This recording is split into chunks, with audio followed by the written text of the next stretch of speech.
அன்பானவர்களுக்கு கரூர்ப்பா நல்லமுத்துவின் பணிவான வணக்கம். அதாவதுங்க, ஒவ்வொருத்தங்க பேச்சு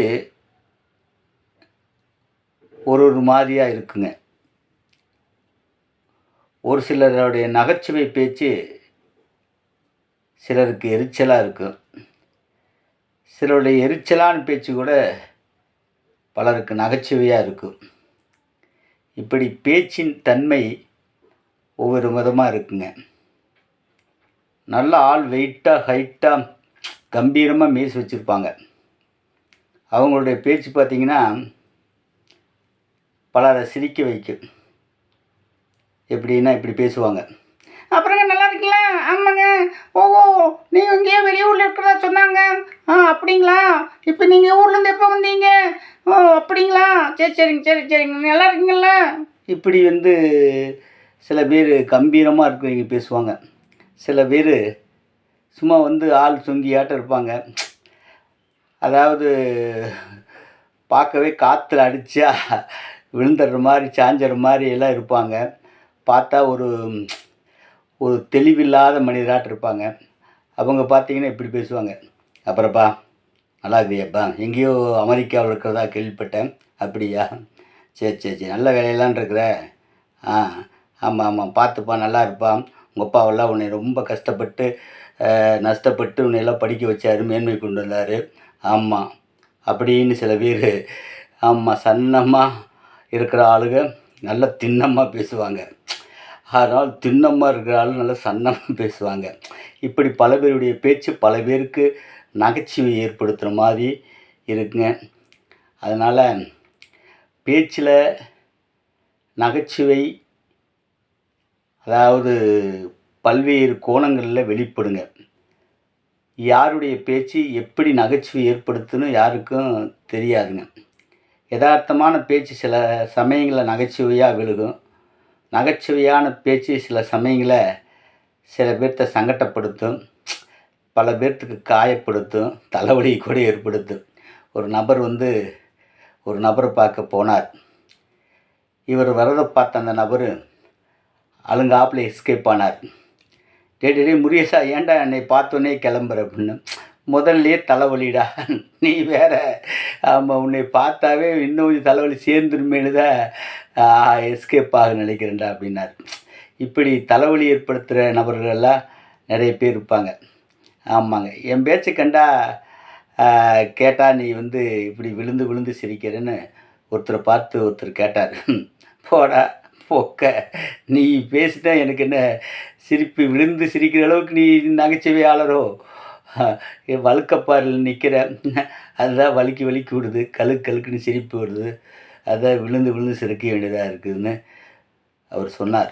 இப்படி பல்வேறு விதத்தில் பல்வேறு நபர்கள் சிரிப்பாக பேசுவாங்க. இதெல்லாம் சிரிப்பான ஏகாந்த ஏகத்தாளம் கூட பண்ணுவாங்க.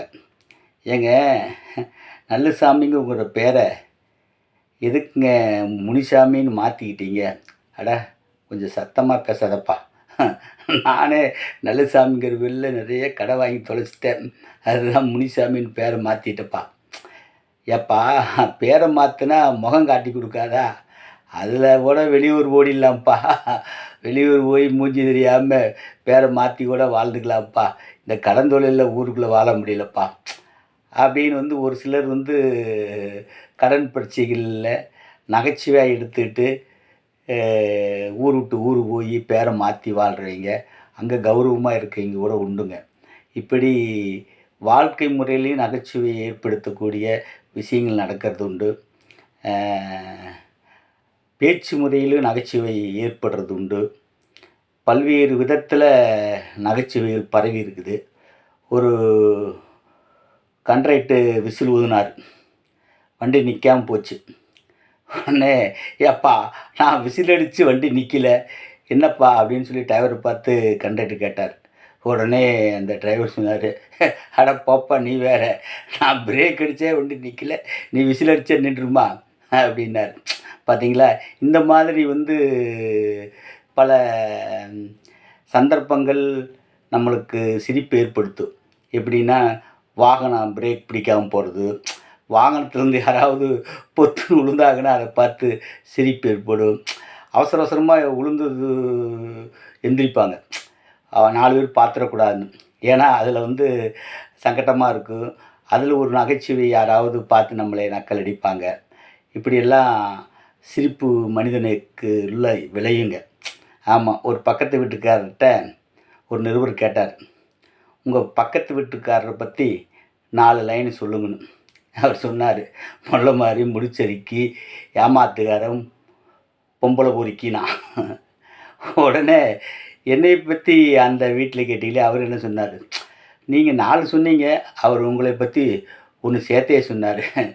என்னென்னு இன்னொன்று சொன்னார், அவர் பெரிய குசுவாண்டிங்கன்னு சொன்னாருங்க. பார்த்தீங்களா, இப்படி நீங்கள் 4 சொன்னீங்க, அவர் உங்களை பற்றி 5 சொல்கிறாரு. இப்படி தாங்க விமர்சனங்கள்லாம் வந்து பார்த்திங்கன்னா, பக்கத்து வீட்டுக்காரங்கள ஒரு மரியாதையாகவோ ஒரு கௌரவமாகவோ விமர்சிச்சுக்க மாட்டாங்க. தப்பாக தான் விமர்சிச்சுக்குவாங்க. ஒருத்தருக்கு ஒருத்தர் அப்படி பேசி தான் அப்படி விமர்சித்து தான் இருப்பாங்க. ஒரு சிலர் தான் வந்து ஒரு மரியாதையாக கௌரவமாக மற்றவங்கள பற்றி பேசுவாங்க. எல்லாரும் எல்லாத்தையும் ஒரு மரியாதையாக விமர்சித்து ஒரு நகைச்சுவையாக வாழ்க்கையில் பல சிக்கல்களை எடுத்துக்கிட்டு அது நகைச்சுவையாக எதிர்கொண்டா வாழ்க்கையில் பல சந்தோஷங்களை நிம்மதியில் அடையலாம். அதனால் எங்கே எப்படி இருந்தாலும் வாழ்ந்தாலும் நாம் நகைச்சுவையை பின்பற்றலாம். வாழ்க்கை சிறப்பாக செம்மையாக இருக்கும். ஆம் சொந்தங்களே, இந்த மாதிரி நல்ல விஷயங்களை தெரிந்து கொள்ள தொடர்ந்து விண்ணொலி சேனலை பாருங்கள், சப்ஸ்கிரைப் செய்து கொள்ளுங்கள், லைக் பண்ணுங்கள், ஷேர் பண்ணுங்கள், தொடர்ந்து கமெண்ட் பாக்ஸில் பதிவிடுங்க. நன்றி.